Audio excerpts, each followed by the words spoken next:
Boa noite para todo mundo. Vamos dar continuidade ao nosso estudo do livro Missionários da Luz, obra de Francisco Cândido Xavier, psicografada pelo Espírito de André Luiz. Nós estamos no capítulo em que o Alexandre e o André Luiz foram chamados a auxiliar uma companheira que acreditava que o marido não tinha suicidado. E eles foram investigar se ele foi suicídio ou um crime. E quando eles chegaram na casa da companheira, fisicamente falando, o André Luiz deparou-se com uma cena que até então ele não tinha dado conta, que era um vínculo espiritual entre os parentes desencarnados e parentes encarnados em plena mesa de refeição. E os companheiros desencarnados inalavam pelo nariz os fluidos vitais dos alimentos ali, né? Como que fosse uma coisa natural. Então, nós paramos exatamente no parágrafo que diz assim: após ligeira pausa em que fixava compadecido a paisagem interior, prosseguiu: os que desencarnam em condições de excessivo apego aos que deixaram a crosta, neles encontrando as mesmas algemas, quase sempre se mantêm ligados à casa. Então nós temos aqui um ingrediente de vínculo energético espiritual entre parentes encarnados e parentes desencarnados, que de alguma forma não conseguem desvincular dos companheiros que partiram. E esses companheiros que partiram, por não estar em condições superiores de elevação, entram em sintonia com a saudade, com o desespero, com os anseios de apego, e passam a criar um vínculo mental muito próximo dos outros, quase mantendo o mesmo padrão de vida que mantinham quando estavam na Terra. E muitas vezes habitam os mesmos quartos, movimentam dentro da casa, sem mesmo perceber que já desencarnaram, alguns deles. Então eles vão para a mesa do almoço, do jantar, não percebem, mas inalam com o nariz substâncias energéticas da mesa. Isso em decorrência até da falta de maturidade religiosa que o planeta Terra tem. Se já tem poucas, se bem que no Brasil tem muita gente religiosa, né? Mas também existem muitas pessoas descompromissadas com o plano de religiosidade do planeta, fazendo com que o ambiente da casa se torne quase uma praça pública de espíritos, selecionados muitas vezes pela afinidade ou pelo vínculo existente entre eles, né? Nós realmente desconhecemos a plenitude da ação espiritual sobre o planeta. Quando desencarnarmos, vamos ter uma surpresa danada desse movimento recíproco entre o plano da realidade espiritual e o plano físico. A importância de um culto no lar, a importância de um comprometimento espiritual entre uma família já cria padrões de proteção, de energia, que não é qualquer um que penetra na casa, a não ser os credenciados naturalmente com a sintonia. Mesmo porque muitos parentes, por faixa de anelo mental, de apego, faz com que os companheiros tenham esse credencial de entrada, né? Não dá para a gente acreditar que nossa mente vai expulsar um pai, uma mãe, um avô que desencarnou. Não é assim? Já vendo? É lógico que o padrão espiritual deles vão estar relacionados com o padrão espiritual de quem está na casa. Porque se o padrão espiritual da casa for elevado, eles sofrem mesmo parentes com restrição de entrada. Porque também, por estarem perturbados, não vão trazer perturbações para dentro da casa de ninguém. A não ser que quem está na casa também está o quê? Perturbado. Perturbação atrai o quê? Perturbação, né? quase sempre se mantêm ligados à casa, às situações domésticas e aos fluidos vitais da família. Alimentam-se com a parentela e dormem nos mesmos aposentos onde se desligaram do corpo físico.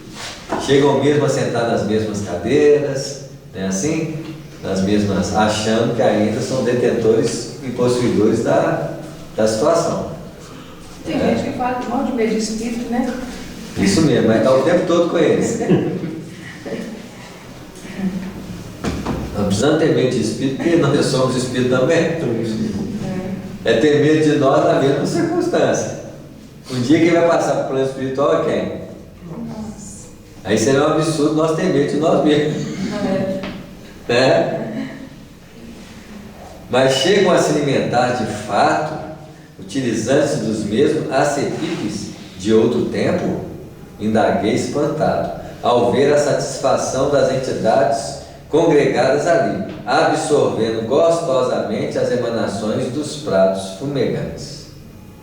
Alexandre sorriu e acrescentou: tanta admiração somente por vê-los tomando alimentos pelas narinas? Né? Tal grau de captação energética que nós temos nos centros, como o nariz, né? Nós não percebemos, mas nós alimentamos por os poros, pelo nariz, porque um grande contingente de alimento distribuído para nós começa com o próprio Sol, que repõe uma carga enorme de elementos em torno do nosso corpo físico. Então, o Sol é o núcleo de sustentação de alimentação da Terra e dos planetas que lhes são oriundos da própria fonte de vida.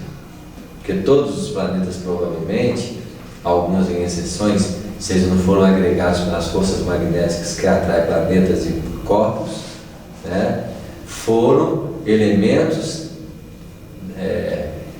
saídos do próprio núcleo solar. Que quando o Sol emitiu aquelas massas de fluidos solares, os arquitetos divinos, diminui os espaços intratômicos dos elementos dessa mesma massa solar, eliminando os espaços entre elas e criando o quê? As partículas materiais que vão fazer parte da sua crosta planetária, né? Então, praticamente, os planetas do sistema solar são filhos do Sol.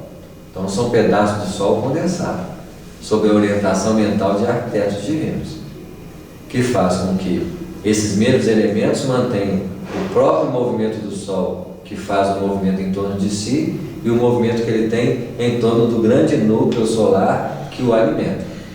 Porque no universo as forças são conjugadas de cooperação. Se nós somos, o nosso planeta é filho do Sol, o Sol é filho de um outro núcleo solar.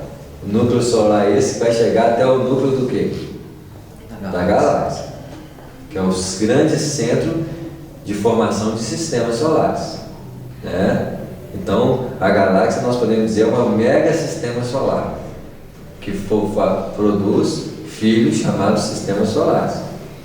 E os filhos dos sistemas solares produzem filhos chamados planetas.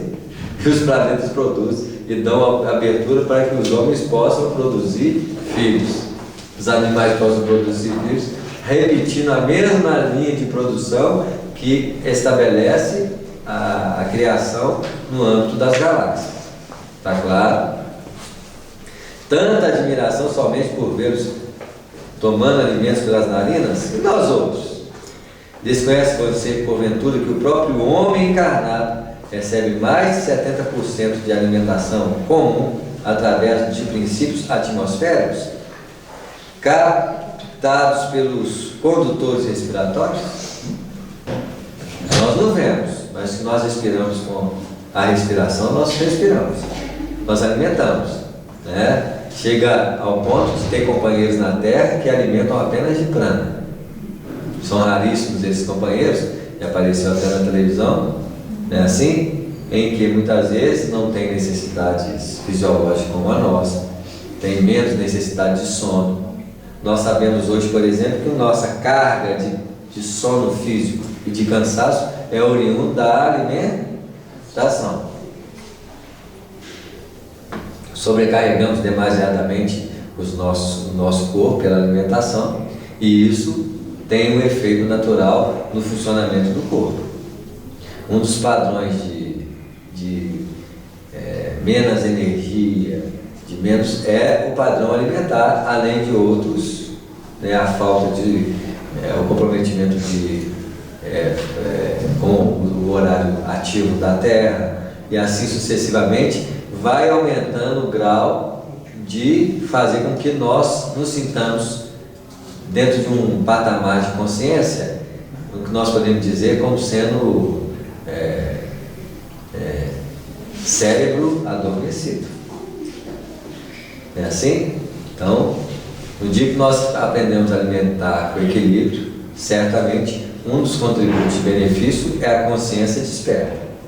Quanto menos necessidade tivermos de condições materiais para nosso restabelecimento das nossas energias materiais, mais disposição íntima teremos, criando talvez planos de aproveitamento da qualidade de vida, né, com maior intensidade.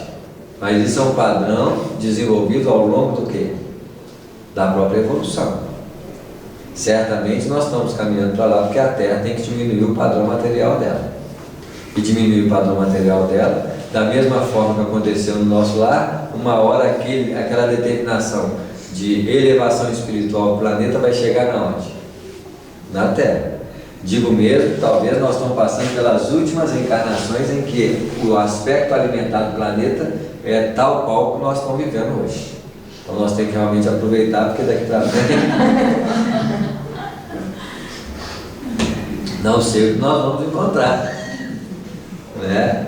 Certamente menos densidade alimentar, mais leveza corporal, mais consciência desperta, e assim sucessivamente. Você não ignora também que as substâncias cozidas ao fogo sofrem profunda desintegração. Ora, os nossos irmãos viciados nas sensações fisiológicas, então existem vícios de todos os níveis. Entre os viciados espirituais está os que sentem a necessidade de sentir as sensações fisiológicas de quando estavam o quê? Encarnados.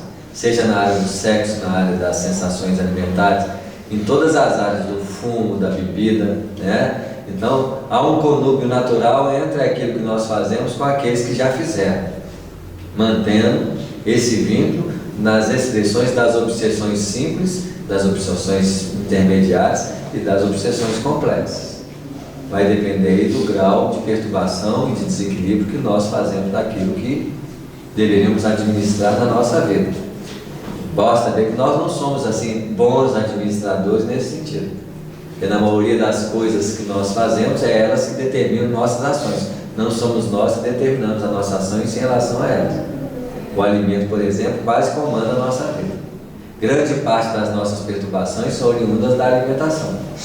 Chegamos ao ponto de sentir ameaçados quando pessoas chegam e nós estamos com medo de acabar com medo, criando uma certa disposição de controle e de observação daquilo que o outro está comendo. Muito natural em nós, porque isso já nós trazemos desde o reino quê? Animal. Não é assim? Então é natural que a gente olhe e fica com raiva com alguém que está comendo mais carne. Não é assim? Coisa que nós temos que aprender a nos educar, porque até hoje é assim. Não adianta nosso conhecimento, nós estamos ali de olho e o outro está pegando, ou sentimos ameaçado, um biscoitinho que faz em casa, que o outro leva um pacotinho, você fala assim, oh meu Deus, está levando? Não é assim? Qual é a solução que nós temos quando alguém leva a comida que nós achamos que vai acabar? A mais simples dela, fazer de novo. Ah, mas vai levar de novo, então aprenda a servir. É assim? E compreender que tem pessoas que têm mais necessidade de comer do que nós. Apesar da sensação de achar que está o quê? Acabando, né? Ora, os nossos irmãos viciados nas sensações fisiológicas encontram nos elementos desintegrados o mesmo sabor que experimentam quando usam do envoltório carnal. Então, por estar desintegrado no cozimento, essas substâncias desintegradas é a substância que eles o quê? Inala. E nós não estamos falando aqui ainda da exploração energética de quem está comendo. Existem emanações de quem já comeu, de quem está comendo e da própria substância em si que está o quê? Na mesa. Então existem várias formas de usurpar das energias dos elementos em torno de nós, né? Se eu sou espírito, logicamente eu tenho mais facilidade de emanar, de assimilação de substâncias mais rarefeitas, porque muitas vezes eles não têm nem a necessidade da alimentação densa, mas os substratos fluídicos em torno delas já é a alimentação deles, né? Porque eles também são espíritos, vão sutilizar o nível alimentar. No entanto, Ponderei, parece desagradável tomar refeições, obrigando-nos à companhia inevitável de desconhecidos e mormente desconhecidos da espécie que temos nos nossos olhos. Isso também já denota a imaturidade do André na análise dos companheiros. Nem sempre nós podemos julgar pela simples aparência. Ele estava falando dos parentes dos que ficariam ofendidos de saber que ele estava julgando eles daquele jeito. Como é que você fala assim na minha mãe e meu pai? Mas você não pode esquecer, aduziu o orientador, que não se trata de gente anônima. Estamos vendo familiares diversos, que os próprios encarnados retêm com as suas pesadas vibrações de apego doentio. Quantas pessoas não desligam do desencarnado, alimentando sua presença no lar por dificuldade de desprendimento, E onde os desencarnados que desencarnam sentem mais segurança e mais tranquilidade de estar? Muitas vezes no ambiente onde eles mesmos vivem, Sendo que dentro dessas disposições até a reencarnação pode acontecer, onde muitos parentes podem reencarnar subitamente sem saber que estava um processo natural de reencarnação, porque a reencarnação existem métodos de intervenção direta da espiritualidade e tem métodos funcionais, naturais, desde as expressões primitivas em que os homens viviam em torno da Terra. Quantas vezes nas tribos antigas o espírito desencarnava e não saía mesmo da projeção da mãe ou das pessoas que conviviam, já quase integrando espiritualmente, querendo retornar ao quê? Ao útero materno.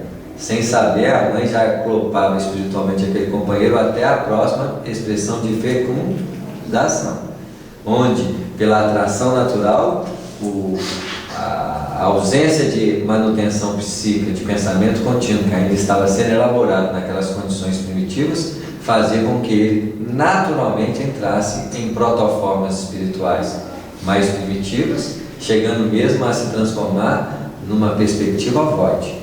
Atingindo esse padrão de psiquismo ovoide, ele se ajusta espontaneamente à célula óssea, trazendo as impressões eletromagnéticas de ligação perispiritual espontânea ao processo de fecundação iniciante naquelas condições primitivas.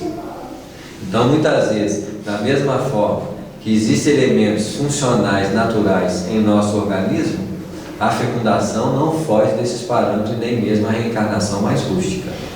Em se tratando de reencarnações mais aprimoradas, existe uma função técnica, em que a intervenção médica e espiritual vai aferir uma ação direta no fenômeno reencarnatório. Porque se nós não tivéssemos a reencarnação como um elemento natural, fugiria dos parâmetros, de expressão da própria existência. Da mesma forma que existe na desencarnação a intervenção de ação espiritual, e também existe a desencarnação o quê? Natural. O desvinculamento natural do corpo. Então, as leis naturais da vida exercem todos os parâmetros, seja no plano físico ou seja no plano espiritual. A intervenção técnica já representa uma ação de merecimento das criaturas que vão adquirindo um jeito melhor para passar pelo processo daquilo que seria natural até então. Está claro? Isso mesmo acontece com a perspectiva do quê? Do desenvolvimento da ciência humana. Se hoje nós temos o processo do parto, do renascimento, nas mãos especializadas de pessoas que já estudaram e sabiam fazer, isso tem quanto tempo na história da humanidade? É assim? Tem pouco tempo. Mais rusticamente, nós tínhamos as companheiras chamadas de parteiras, né? Que faziam isso quase intuitivamente sob a orientação da espiritualidade, iniciando ali um processo que amanhã seria sustentado pela conquista científica. Tudo isso porque mostrando para nós que não é absurdo nada daquilo, quantos nuances nós temos para compreender sobre as leis naturais, que ainda nós não temos uma visão mais aprofundada. Mas aos poucos a gente vai tendo essa capacidade de compreensão, né, para mostrar para nós que as leis divinas funcionam sem a intervenção direta de quem sequer dos técnicos que assim se assumem essa perspectiva, porque são movimentos naturais da própria vida, né? Alguém queria falar alguma coisa aí? Não, eu estou achando isso tudo esquisito, seu menino. É? Porque toda vez que eu falo de encarnação, a gente pensa assim, de manipulação programada, assistida, né? Você vê, né? Na época do Homem da Caverna, como é que tinha esses programas? Tudo bonitinho, né? Até a estrutura organizada de planos espirituais só vai estar sendo elaborada a partir do momento que tem espíritos que vão construí-las. Antes de existir habitantes organizados no planeta, o plano espiritual era a cara daquilo que estava no próprio planeta. Qual que era o plano espiritual dos homens da caverna? As cavernas. Não tem a outra realidade, né? O nosso lar, por exemplo, é uma das cidades mais novas em construções espirituais que nós conhecemos dentro da literatura espiritual. Logicamente que o nosso lar é uma grande cidade. Nós não estamos tratando aqui das pequenas cidades que vão sendo construídas da realidade do nosso lar até a realidade do plano da crosta planetária. Hoje, se você for desencarnar e passar pelas linhas entre a crosta planetária e o nosso lar, nós já vamos ver quantas cidades intermediárias, igualzinho acontece com as pequenas cidades que vão sendo construídas na beira de estradas. Não é assim? Todas elas nas imediações de qual realidade espiritual? Umbral. O umbral deve estar bem desenvolvido tecnicamente. Não é assim? Apesar do padrão inferior que a realidade em si determina em qualidade espiritual. Aquela cidade intermediária que nós lemos no livro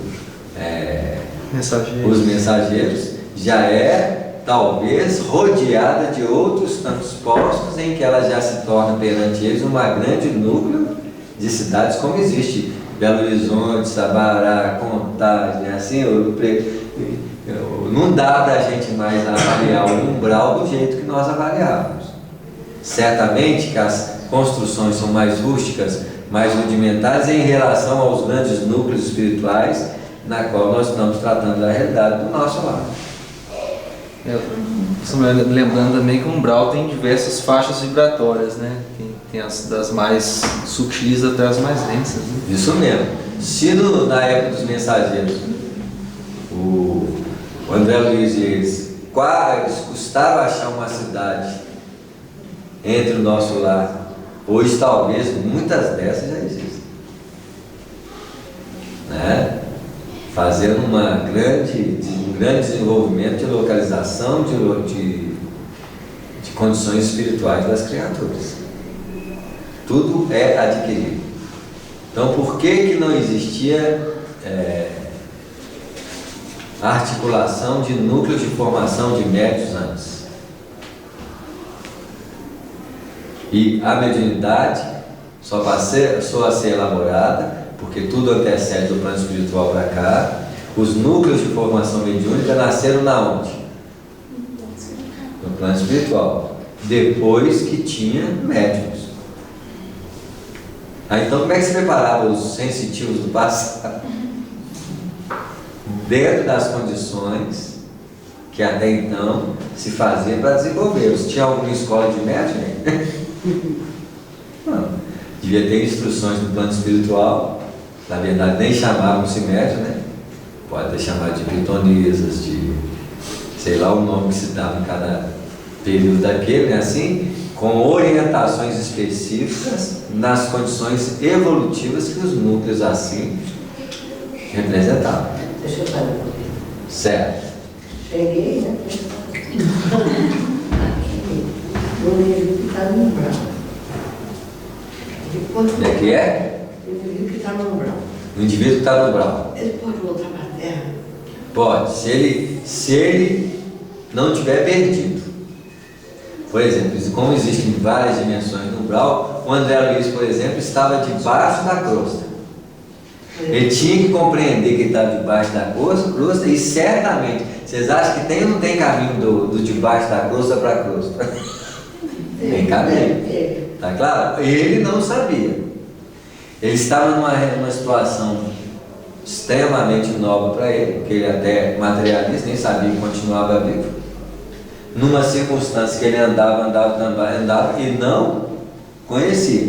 Então, como o umbral abrange a crosta abaixo e a crosta em cima, então as dimensões do umbral pegam as duas faixas, até chegar nos planos das trevas, né? Então tem espíritos dessa condição, dessa condição, dessa condição, dessa condição, e assim até chegar nas...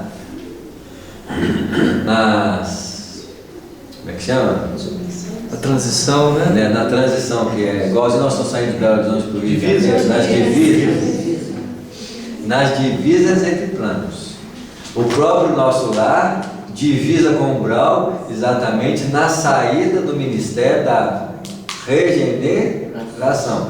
Era onde aquelas caravanas de acolhimento dos espíritos umbralinos entravam para ser recolhidos na colônia, e antes de ser recolhidos na colônia para serem direcionados a um determinado setor da região, quando não eram acolhidos por equipes específicas, como por exemplo o André Luiz foi recolhido pela equipe de quem? Do Clarence. É assim? E especificamente uma equipe de resgate, como se acontece com os nossos carros SAMUs aí da vida. É assim? Certamente, nesse sentido, é um recolhimento específico, orientado pelo anseio da mãe do André Luiz, que por direito permitiu esse tipo de acolhimento, de intervenção. No caso dos acolhimentos como aconteceram no nosso lar, que ele viu e que teve que preparar toda a entrada, ali é como se fosse um posto de triagem. Os que tivessem condições de ser acolhidos aos ministérios do auxílio podem entrar no Ministério do Auxílio. A maioria deles iam ser agregados ao Ministério da Regeneração, cada qual em quadros psíquicos diferenciados de perturbação, até que tivessem ingressados com direito de movimentar dentro da colônia, como participantes da colônia a partir dali. Está claro? Esse trânsito que você está falando ainda de planos inferiores, o espírito normalmente ele está numa densidade mais acentuada, né? Então, para ele descer, ele desce com densidade mais acentuada. Isso. No caso do André Luiz, eles precisaram sublinar um pouco a densidade do perispírito dele, ele está subindo, não é isso? Se bem que a densidade do perispírito dele para a costa da Terra não era muito diferente. Apesar do padrão de consciência dele estar naquela dimensão. Pois é, mas o fato de ele entrar em prece, mudar o pensamento, né? Isso melhorou o padrão dele. Auxiliado pela equipe, né, nas orientações, ele... Agora, ele poderia sair do umbral e, se ele achasse a crosta planetária, ele ia ser um desses espíritos perambulantes do plano terreno, perdidos como muitos outros fazem. Mesmo porque, mesmo os espíritos das trevas, quando descobrem que pode ir para a crosta, eles vão. Não tinha os asseclas daquele do livro do Búblio lá, o Papa Gregório? Libertação. Eles não pertenciam a cidades extremamente oriundas na região das trevas, e eles tinham acesso ao plano material e comandavam toda uma rede de exploração espiritual, principalmente a ordem do... Então, quem sabe movimentar, sabe andar e sabe chegar onde quer. Tá claro? Basta ver também que os espíritos do nosso lado vão aonde quer também. É assim? Eles só não vão nos planos no mundo superiores, que lá tem chancelas, lá realmente existe toda uma proteção que impede a entrada desses espíritos lá. Mesmo assim, não teve aquela mulher que era uma vampira das mais difíceis, que foi narrado no André Luiz, a veneranda falou lá. Nossa, não é a veneranda, não, a Narcisa. Aquela mulher veio da onde? De algum lugar do umbral, ou mesmo das esferas mais do que. Então existe um trâmite de movimentação natural dos espíritos sobre o planeta, nas condições mais primitivas, porque o espírito desencarnado, para estar na dimensão do André Luiz, eles têm quase uma proximidade com o corpo físico. Então não tem lá muita diferença, quase materializados. Agora, já tem espíritos que desencarnam e que já ficam na crosta, fica no meio dos parentes, fica entre nós e fica ambulando por aí. Então esses espíritos que ficam perambulando, eles têm mais merecimento do que aqueles que vão para o umbral?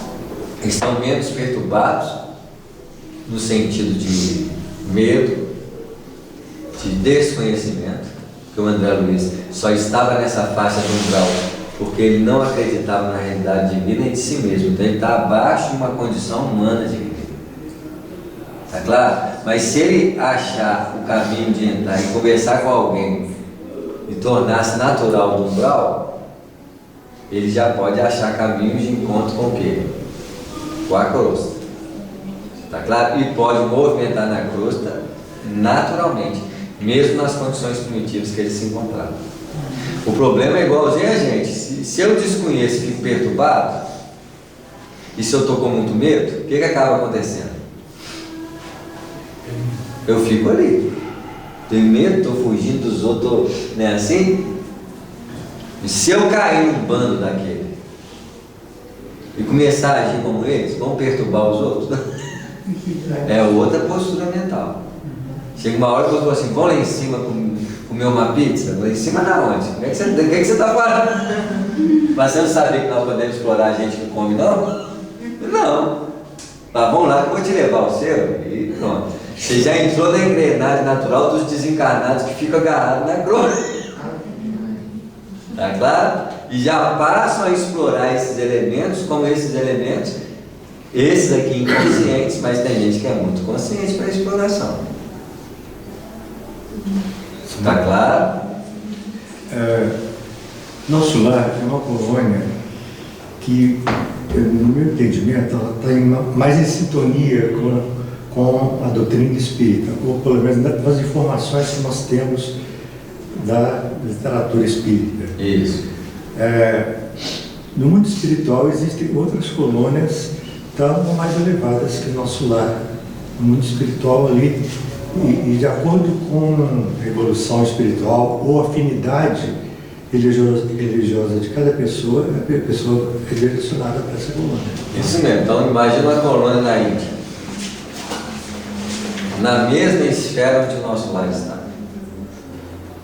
Vai chegar lá e tem um verdadeiro templo budista, tem um verdadeiro, não é assim? Mantendo muitas vezes os mesmos padrões de conhecimento daquilo que era sustentado naquele momento. O que vai acontecer é que a visão espiritual vai ser mais o quê?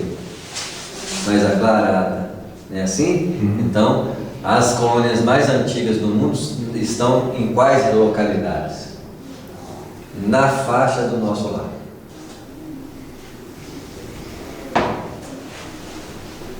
Seria nessas regiões, sim. Seriam nas regiões hindus, onde nasceram as primeiras civilizações humanas, é assim? E onde os espíritos mais organizados já começaram a constituir colônias lá. Então, quanto mais antiga a raiz do desenvolvimento humano, mais antigo é as cidades espirituais que a envolvem. Isso nós falando da primeira faixa evolutiva. E quanto mais evoluído o plano onde os planos espirituais se encontram, menos materiais e menos característicos com as religiões eles têm, porque eles passam a ter uma visão mais o quê? Universalizada, onde os princípios reencarnacionistas, os princípios mortalistas estão inseridos como princípio básico da forma de pensar. Tá claro? Se a gente lê o livro Cartas de uma Morta da mãe do Chico Xavier, que acredito que ela esteja numa faixa espiritual de segunda ordem, igualzinho à mãe do André Luiz, que não foi muito comentado, é assim? Mas o Cartas de uma Morta dá mais uma abertura, uma clareza do nível espiritual que esses espíritos estão. Mesmo assim, a mãe do Chico, né, num primeiro momento, tinha uma característica religiosa de quê? Católica. Católica. É assim, mas como a nobreza espiritual dela era grande, a mais rápida ela adaptou-se às condições espirituais da realidade onde ela se encontrava. Vocês verem, a mãe do Chico, no livro Cartas de uma Morta, visita Marte, Saturno e um outro e planeta. um outro planeta com 2 ou 3 sóis, se eu não me engano. Isso. Então, olha, e nesse plano, ela tem uma possibilidade de movimentar-se entre outros planetas. Então, os contatos extraterrestres dos nossos irmãos interplanetários já existia em quais planos espirituais? Nos segundos planos espirituais, assim. Recentemente, a gente psicografou uma obra que os contatos extraterrestres já se faz no nosso lar, ou nos planos da primeira esfera espiritual em torno da Terra. Isso quer dizer que os contatos espirituais estão chegando aonde? É o próximo passo. Se já está ali, é porque vai ficar natural aqui. Assim, nós estamos realmente muito próximos de uma proximidade de direitos de contato interplanetários. Só não temos ainda por causa desse fim de limpeza espiritual que o planeta está passando. E nós ainda acreditamos que os nossos irmãos extraterrestres estão aqui para nos prejudicar, não estão aqui para prejudicar, não, estão aqui para nos ajudar. Os espíritos que gostam de prejudicar outros planetas é igualzinho a gente, não tem tanta facilidade para ir no outro mundo, porque os extraterrestres que invadiriam e explorariam era nós. E tem espírito igual a gente? Tem. Tem espírito com corpo diferente da gente, que tem característica humana? Tem. Tem planetas que podem ser aquáticos, tem planetas que podem ser... Quantas possibilidades existem? É assim? Alexandre pensou por um momento e continuou. Admitamos, contudo, a sua hipótese. Ainda que a mesa doméstica estivesse rodeada de entidades indignas, no nosso modo de ver, né? Estranha aos laços consanguíneos. Resta a certeza de que as almas se reúnem obedecendo às tendências que lhes são características e às circunstâncias de que cada espírito tem a companhia que prefere. Então, quem anda do meu lado? Espíritos que têm as minhas características de modo de pensar. Como nós não somos espíritos que mantemos um padrão de pensamento sempre elevados, quando estamos com os pensamentos mais elevados, nós temos companhias mais elevadas. Mas quando estamos julgando, quando estamos avaliando, quando estamos diminuindo, adivinha quem são os nossos companheiros? Nossos iguais. Isso, são amigos. E a gente ainda chama de observador. Né? Como deixa eu É? chamou, né? Estão lá. Isso mesmo. Tá certo? Nós temos as companhias que preferimos pela nossa forma de pensar e de agir. E mostrando que os nossos padrões de pensar e agir não têm uma correspondência superior o tempo todo, e eu não sei, né, qual é o grau de tempo que nós mantemos um padrão elevado de pensar. Isso quer dizer que nós temos sintonias passíveis de espíritos de vara e hierarquia em torno de nós. Quando a gente usa o WhatsApp e a gente quer mandar um símbolozinho, um emoji, né? Tem uma mãozinha que é clarinha, depois tem uma graduação que é pretinha. É mais ou menos como nesse padrão. Nossa. Basta ver as nossas companhias de WhatsApp, de Facebook, para saber que companhia. Porque a sintonia é a mesma. Se o meu WhatsApp só parece porcaria, é porque eu estou sempre clicando e compartilhando porcaria. Porque eu compartilho e recebo o quê? Aquilo que eu emito. Não é assim? Então, ninguém vai atrair companheiros de grau inferior se não busca esses elementos para a sustentação dos próprios anseios. Eu já disse para vocês, esses programas não são a mente materializada, com imagem, som, da mesma forma que nós pensávamos. Hoje nós não precisamos gastar muito tempo para pensar, não. Você pensa junto com uma mente material. Não é assim? Antigamente nós tínhamos mais esforço para pensar no que o outro fez, o que ele está fazendo de besteira, os nossos anseios de sexualidade desequilibrada. Hoje não precisa muito não, você já tem tudo vivo lá que você nem gasta pensando. O quadro mental materializado com vivacidade, com detalhes, já está pronto. Nossa mente fica até brigando com a mente eletrônica, né? Já fizeram uma mente de competição. Isso é bom. Isso é bom se fosse levado. É assim? Isso mesmo. Imagina no WhatsApp e os Facebooks daqui a 100 anos, os planos mais nobres do planeta Terra. O que vai ter, né? Por enquanto a coisa, as instrumentações adquiridas pelo homem são elevadas. Mas o material usado por ela... São por simpatia, né?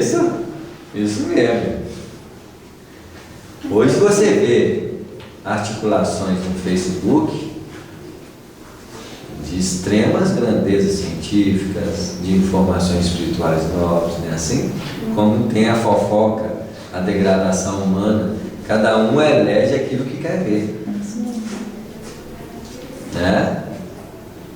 A questão da aproximação espiritual, sempre a gente tem que estar dando uma sintonia. Mas tem casos até de pessoas que vão no centro para poder fazer um tratamento, que tem companhias espirituais muito pesadas, assim, né? Mesmo assim, ela deu, de alguma forma, ela deu abertura. Falar mal dos outros, pensar mal dos outros, xingar o governo. Quantas possibilidades existem quando eu tenho um pensamento centrado nesse sentido? Talvez não, a pessoa não tenha noção da proporção da companhia, né? Fora os nossos espíritos vinculados a nós que nos procuram. Esses são especificamente ligados a nós. Tem hora que você reencarna usando o poder da beleza, sedução, aí você reencarna na encarnação pedindo para melhorar nessas condições. A primeira perspectiva que eles vai nos oferecer é uma feição feia. Você vai assim, então tá bom, vou reencarnar assim, depois reclama, né? Mas já está escondendo de todos aqueles espíritos que está esperando que você nasça com as mesmas condições de beleza e de sedução. Eles vão custar achar você. Porque primeiro eles vão te procurar onde você sempre viveu. QD, não está lá. Mas lá na revolta, eu gostaria de ter nascido para que corpo assim. Esses pensamentos emitidos. Isso que eu pergunto, como que eles acham? Isso, aqui, ó o pensamento dele. Aí, olha, ele escondeu aqui. Ele escondeu nesse. Mas acha. Mas tem hora que custa. Né? Porque não tem jeito. Todos os elementos pelo qual eu vinculei, eu tenho que desvincular ou vincular de forma Depois que achou para desvincular, é um pouco mais difícil, né? É um pouco mais difícil. Porque na verdade, para nós escondermos assim, nós não fomos fluxo e cheio. Nós aprontamos direitinho. E quem sentiu o nosso efeito de aprontamento vai nos procurar. Você deu o CEP, né? Isso mesmo. Mandou. Hoje não precisa muito não. Mandou o que nós mandamos lá? Mandamos no Facebook lá. Perfil? Mandamos aquilo que nós emitimos, o outro captou lá, opa, achei. Endereço certo, tá aí.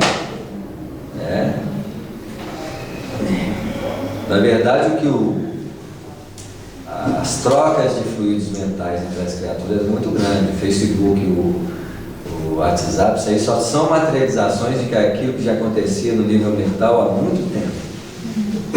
Não só a nível de pensamentos, como também de sonho, de desdobramento, né, no intercâmbio quase grandioso de vinculações mentais. O que nós estamos fazendo é só materializando aquilo que já aconteceu. E desejos de fornecer bases sólidas ao meu aprendizado, considerou a mesa familiar é sempre um receptáculo de influenciações de natureza invisível. Valendo-se dela, medite o homem do bem, e os trabalhadores espirituais, nas vizinhanças do pensador, virão partilhar o serviço no campo abençoado dos bons pensamentos. Concede-se à família em plano superior, rendendo culto às experiências elevadas da vida, e os orientadores da iluminação espiritual aproximar-se-ão, lançando no terreno da palestra construtiva a semente das ideias novas que então se movimentam com a beleza sublime da espontaneidade. Não é assim? Entretanto, pelos mesmos dispositivos da lei de afinidade, a maledicência atrairá os caluniadores invisíveis e a ironia buscará, sem dúvida, as entidades galhofeiras e sarcásticas, que inspirarão o anedotário menos digno, deixando mensagem vastíssima a leviandade e a perturbação. Indicando o grupo à mesa, Alexandre acentuou: aqui, os tristes inveterados atraem os familiares desencarnados de análoga condição. É o vampirismo recíproco. Ouça você o que falo. Agucei meus ouvidos e, com efeito, observei que a conversação era das mais lastimáveis. Nunca pensei que viria a sofrer tanto nesse mundo, exclamava a velha tia de Esther, queixando-se amargamente. Agostinho e eu trabalhamos tanto na mocidade, agora chegados à velhice, sem recursos para enfrentar a vida, somos obrigados a sobrecarregar uma pobre sobrinha viúva. Oh, que doloroso destino! Isso é o quê? Lamúria aí? É diferente da nossa mesa, gente? Então nós temos que tomar cuidado. É assim? Porque a mesa de comida é um dos lugares melhores para se conversar besteira. Para reclamar de comer, para isso, para aquilo. Ué, o que nós queremos em torno dos nossos companheiros que alimentam com a gente? Né? E quando as lágrimas lhe correram nas faces de cera, o ancião fazia coro. É verdade. Para uma vida laboriosa e difícil, tão amargosa compensação, jamais terei uma velhice tão escura. As entidades vestidas em túnicas de sombra, ao ouvir semelhantes declarações, pareciam também mais comovidas, abraçando-se aos velhos com fervor. A viúva, todavia, embora tristonha, acrescentou resignada: de fato, nossas provações têm sido cruéis. Entretanto, devemos confiar na bondade de Deus. Alguém mudou o padrão da palavra. Não é assim? Alexandre fixou nela toda a sua atenção e notei que na alma da viúva se fazia disposição singular. De olhos brilhantes, como se percebesse de muito longe a nossa influenciação espiritual, recordou o sonho da noite de modo vago, acentuando. Gente, como que a sensibilidade mediúnica é importante. Ela, sem saber, percebeu indiretamente a presença do André Luiz e do mentor, mudou o padrão mental e falou aquilo. E sutil, né? E sutil, né? Graças à providência, amanheci hoje muito mais confortada. Só dela ter sonhado e conversado com ele ali já estava melhor. Sonhei que a prima ia ter ouvido, e ela lembrou ali porque tinha um estilo de alguém que estava lá. Sonhei que a prima Teovina me induziu à presença de um mensageiro celestial que me abençoou o coração, aliviando-me as pesadas dores desses últimos dias. E como me rejubilei, daria se pudesse reconstituir esse sonho de luz. Ora, mamãe, conte-nos, exclamou a filhinha de 7 anos, presumíveis, que até ali se mantinha em silêncio. A senhora de bom grado comentou: minha filha, não se pode descrever as grandes sensações. Não me lembro precisamente de tudo, mas recordo de que o emissário de Jesus me ouviu com paciência e em seguida disse-me palavras de encorajamento e amor. Longe de me repreender, acolheu-me bondoso e, revelando divina tolerância, escutou minhas queixas até o fim, qual médico abnegado.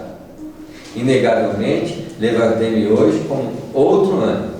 Estejamos confortados, pois Deus nos auxiliará. Logo que me refaça completamente, ganharei nosso pão com um trabalho honesto, tenhamos esperança e fé. Você vê que a companheira estava influenciada pelas energias do sono físico e mudou de diapasão mental em relação ao fato da morte do companheiro, né? Em face das afirmativas encorajadoras de Esther, os meninos entreolhados e sorridentes, quando os velhinhos calaram a amargura que lhe era própria. Por que nós estamos falando isso? Porque a nossa posição na vida, no meio comum, atrai os espíritos em sintonia idêntica. No serviço, dentro de casa, o plano espiritual interage conosco o tempo todo.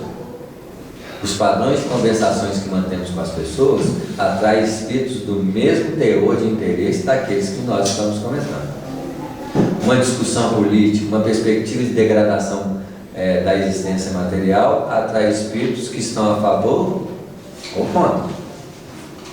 Quantas vezes nós ficamos entusiasmados não só por nós mesmos, por alguém que pode estar tão entusiasmado quanto nós, na perspectiva do plano que? Espiritual, alimentando nosso anseio e perspectiva, não é assim? Só daquela companheira do plano espiritual que abraçou a outra sobre a amargura, ela sentiu mais o quê? Mais amargurada, porque ela tem a corda da amargura dela e eu da amargura. Por isso, um quadro onde tem a depressão no lar, quantos espíritos depressivos podem estar dormindo no lado dela? Alimentando aquela força coercitiva de paralisação corporal. Quantas vezes você, para trabalhar um depressivo, você também tem que fazer um trabalho de limpeza espiritual, onde ela estava alimentando um padrão de doença mental.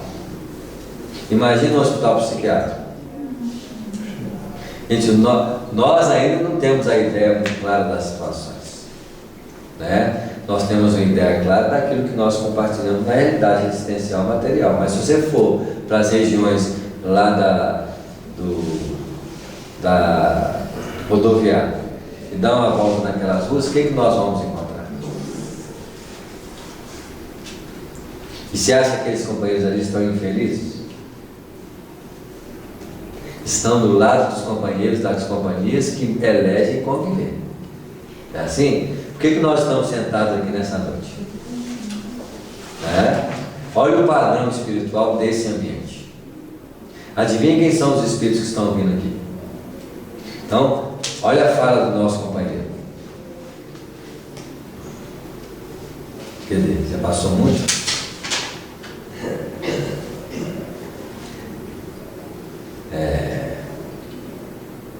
A mesa familiar é sempre um receptáculo de influenciação de natureza invisível. Valendo-se dela, medite o homem no bem, e os trabalhadores espirituais, nas vizinhanças do pensador, virão partilhar o serviço no campo abençoado dos bons pensamentos. Como serve-se em família em plano superior, rendendo culto a experiências elevadas da vida, e os orientadores iluminados espirituais aproximar-se-ão, lançando no terreno da palestra construtiva a semente das ideias novas. Quantas vezes, num ambiente como esse, nossos pensamentos não são conduzidos por pensamentos superiores? que invisivelmente, sem querer aparecer, lançam os pensamentos mais novos para as nossas reflexões mais aprofundadas. Por quê? Porque aqui nós estamos reunidos para fazer algum tipo de expectativa inferior? Nós estamos reunidos para criar crimes, elaborar? Não, nós estamos aqui para quê? Para assimilar conteúdos elevados. E se eu estou reunido para assimilar conteúdos elevados, vocês podem ter certeza que tem muitos companheiros querendo trazer pensamentos novos, orientações mais elevadas para atender os nossos anseios de crescimento interior. Esse tipo de perspectiva chama-se mesa espiritual de alimentação divina. Está escrito no Evangelho que, não está escrito assim, naqueles dias assentarão na mesa os que vierem do Oriente e do Ocidente, e começando a alimentar, podemos dizer com naturalidade. Isso aqui, no nível de âmbito de trocas de informações, é uma mesa de alimentos elevados dos padrões espirituais dos mentores que associam a esse tipo de pensamentos. Certamente, que equipe espiritual está sintonizada a nós? Uma equipe oriunda do nosso lar, que faz o acompanhamento desses estudos na elaboração da amplitude do conhecimento que essas obras estão trazendo aqui para nós. Então, equipes desses companheiros, André Luiz, Larêncio, Alexandre, certamente em nossas reuniões visitam-nos com mais frequência, para que possa ampliar a capacidade de entendimento dessas informações que estão tratadas aqui de uma forma que, muitas vezes, numa visão mais superficial, sem assimilar os conteúdos mais profundos. É assim? Na medida que nós acentuamos um comprometimento e uma necessidade de aprimoramento nesse sentido, eles vão trazendo cada vez mais elementos propiciadores ao desdobramento desse entendimento espiritual para o nosso coração. Né? Então, porque nós estamos atraindo espíritos desse teor de informação no nosso anseio de crescimento. E é lógico, se eu estou querendo crescer, alguém vai me dar bagagem para esse crescimento acontecer. Não é assim?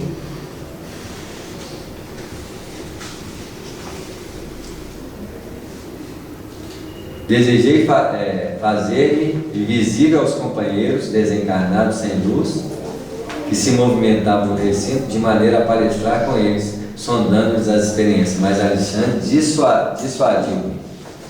Seria perder tempo. Disse: e se você deseja beneficiá-los, venha até aqui noutra oportunidade, porque as cristalizações mentais de muitos anos não se desfazem com os esclarecimentos verbais de um dia. Alguém muda magicamente? Quanto tempo nós estamos aqui para tentar mudar nesse roteiro de crescimento? Quantas cristalizações, quantos automatismos nós estamos aqui vinculados com uma mudança? É mágica, gente?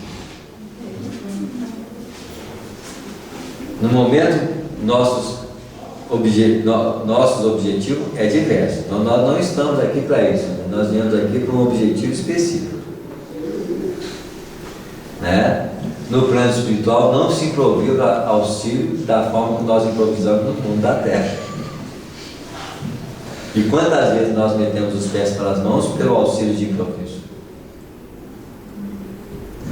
Com a fantasiosa perspectiva de achar que nós somos soluções imediatas de fatos e circunstâncias que não se modificam com facilidade. O auxílio espiritual não é perspectiva de improviso, porque estudam, aprimoram, tem atividades de improviso? Tem. Então vamos ver o óbvio de André Luiz que a equipe é de improviso e não fazem aquele trabalho com a perspectiva solucionadora, amenizam, fazem algo que se pode fazer. Quantas equipes de visitação a enfermos, de implantação de culto no lar, acompanham muitas vezes anos a fio uma família, que você quase não vê uma mudança efetivada como a gente gostaria que acontecesse. E quando há mudanças, as mudanças são super, a não ser que as próprias pessoas mudem por si mesmas ao toque das informações espirituais que recebe. Mesmo assim, o padrão de mudança e de sensibilidade acompanha aquilo que acontece conosco. Tem algum espírito, porque tem mais de 10 anos, 20 anos de doutrina, que se transformou em espírito superior e puro? Levanta a mão quem conseguiu essa proeza. Eu não. Não é assim? Se informações nos dessem essas condições, nós estávamos perdidos. Não é assim? Se nós nos tornássemos espíritos elevados, porque lemos tantos livros espíritas, não é assim? Elevação não se adquire pelo conhecimento, apesar do conhecimento ser um grande contributo para nossas transformações morais. Ajuda demais. Mas a efetiva transformação não se passa por isso. É fruto de experiências, de decepções, de sofrimento ou de um esforço deliberado pessoalmente para o crescimento diretivo nessa perspectiva, que requer autoconhecimento, que requer aprimoramento. Mesmo assim, quantas experiências nós vamos tropeçar, quantos elementos nós vamos, porque não é um labor fácil de ser conquistado como nós pensamos que é. Mesmo as virtudes que nós almejamos tanto, talvez não sejam as virtudes que nós pensamos que elas são. Os padrões virtuosos que nós vamos chegar é um padrão muito mais próximo de uma humanização da humanidade que nós somos hoje, do que nós achamos da mágica espiritual que não existe. Santificação de imagem é distorção de virtude. Equilíbrio na fala, bondade na compreensão são fatores muito próximos, por exemplo, que uma mãe sente para um filho. Muitas vezes a virtude que nós vemos nos padrões mais elevados são das mulheres que aprenderam a amar os filhos com muito carinho, com muita dedicação, que estão na frente, por exemplo, de um mentor que está na organização de ministério, como o nosso lá. Quantas vezes o Clarence, diante de um fato, chama uma mulher de um plano lá, porque ele não se vê capaz de tentar tocar o coração dos espíritos perturbados, porque não tem amor suficiente para dar. Mas pode ter certeza que uma mãe vai chegar lá e vai tocar o coração deles, porque tem amor desenvolvido pelo ministério que uma educação familiar lhes proporciona. O self é que regulamenta o funcionamento do ego, né? E o ego é uma ferramenta de aquisição das experiências das qualidades morais que o self precisa, vamos dizer assim, despertar. Né? Isso. Nesse sentido. Até porque o self é o centro onde essas leis estão escritas. Pois é, mas aí a questão é a seguinte: o ego, de certa forma, para nós que somos, não tem o autoconhecimento ainda desenvolvido plenamente, ele impede que a gente caminhe para o lado do self. Né? Aí a pergunta é a seguinte: esses planos, entre aspas, superiores do planeta, o ego ainda está prevalecendo ainda muito fortemente. Então vamos entender que o próprio self e o subconsciente de uma mente, ele pode ser relativo ao campo de evolução que nós estamos. Então o meu ego lá no nosso lar é superior ao ego da Terra. Isso quer dizer que o ego do nosso lar é o self para mim. Quando eu atinjo o ego do nosso lar, eu tenho o self almejado do plano superior acima sustentado.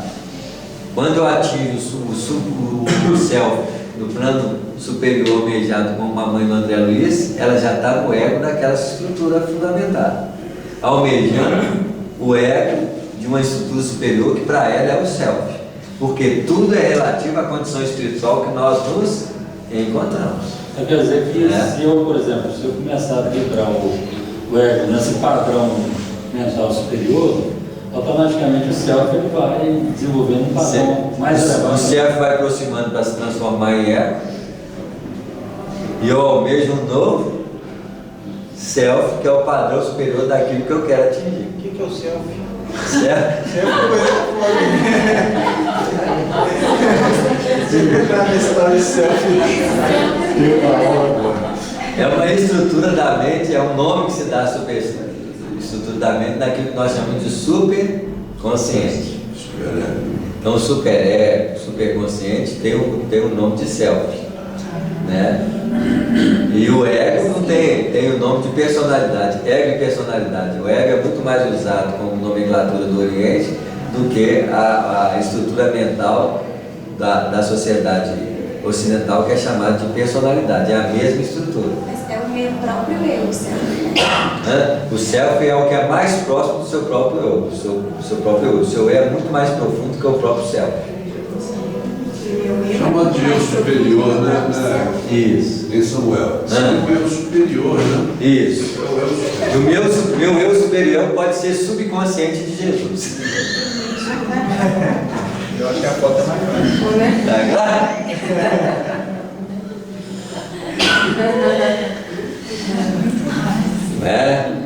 Nós vamos estudar bastante essa estrutura mental quando nós estudarmos o livro No livro da... No mundo maior. No mundo maior. Nós vamos explorar esses planos da mente bem elaborados, né? A irmã Zezó também fala sobre isso. Mas Tá claro? a ideia é bem interessante, porque é o seguinte, quando fala de self, né? Uma pessoa que precisa falar do self, está falando da essência divina na sua pureza, e não é verdade isso, né? Não. Porque a essência divina é muito mais profunda do que nós possamos imaginar. Então nós não chegamos nem perto. Não. Por isso que self, ego, superego, todas as estruturas mentais é relativa ao padrão evolutivo que eu me encontro. Não é assim? Por isso que Jesus falava do Filho do Homem. O que é o Filho do Homem? É a condição espiritual mais próxima de mim que a humanidade me oferece como fruto evolutivo das experiências que eu estou passando dentro dela. Então eu almejo uma evolução mais espiritual quando eu estou na humanização. Então qual que é o fruto de conquistas evolutivas do reino humano? O fruto de conquistas é a condição espiritual. Quando eu elaboro uma condição espiritual, tem outra condição. Tanto é que se Jesus era o Filho do Homem para o homem, ele era o Filho de Deus vivo para o Filho do Homem. Se nós compreendíamos Jesus como Filho do Homem, imagina o que você é Filho do Deus vivo. Porque Jesus era o Filho do Homem para a condição humana. Ele pode ser Filho de Deus vivo para o Filho do Homem, que é aquele espírito que está no estágio evolutivo além da humanização, até atingir as condições de quê? De pureza espiritual, que é o estágio finalista do processo evolutivo nessas dimensões. Então Jesus falava para nós sobre o self do Filho do Homem. Imagina o self do Filho de Deus vivo. O que isso pode representar no processo da evolução para nós? Por isso que tudo é muito relativo dentro da vida. São dimensões que a gente nem imagina ainda como é que funciona. Nem imagina. Vocês veem, as esferas espirituais em torno da Terra, que nós chamamos de terceiro céu, que é os planos espirituais superiores ao tamanho do Chico e a Mãe Mandela, que nós quase desconhecemos. Essas esferas, ao circundar a Terra, pode atingir um primeiro patamar das esferas de Marte, ou de planeta superior. Então, o terceiro plano espiritual da Terra pode ser o primeiro plano espiritual que circunda a Marte. Ou até o plano físico deles. Isso. Imagina o quarto plano espiritual. Então, porque chega uma hora que esses planos se interagem entre si, não havendo separação em forma de planeta. Mesmo assim, circunda quem? A Terra.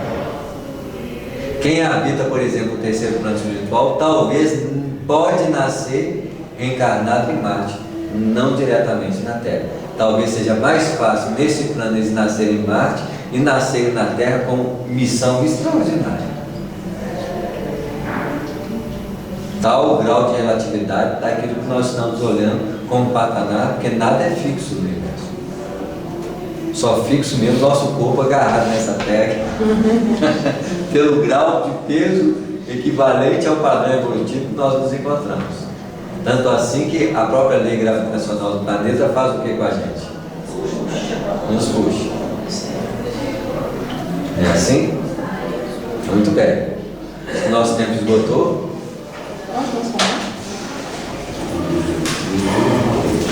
Nós paramos nesse final do parágrafo. Chegamos a fechar o parágrafo aí? Precisamos obter informações sobre Raul. Então estou no meio do parágrafo. Vamos voltar para o início do parágrafo, né? O André Luiz queria fazer esse visível, isso é auxílio de perturbador. Espírito inferior tentando ajudar outro que não sabe como ajudar.